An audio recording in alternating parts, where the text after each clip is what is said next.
A harrowing industrial accident at the RBI Brick Kiln in the Betbagan area of Ambassa left 3 laborers critically injured on Monday. The incident occurred when a massive unstable stack of bricks suddenly gave way, burying the workers beneath. The accident took place during routine operations at the kiln. Witnesses described a sudden, thunderous sound as the structural integrity of a large brick pile failed without warning.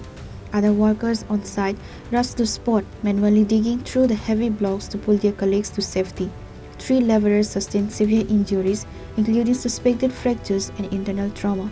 The victims were rushed to the Khorang District Hospital for emergency medical intervention.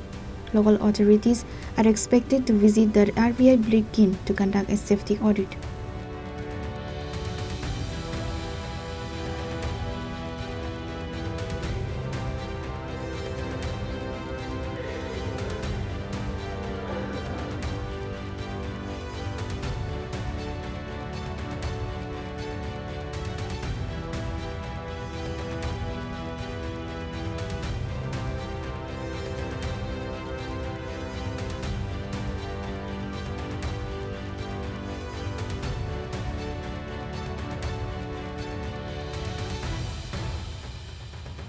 Pure report, Chini Khorang.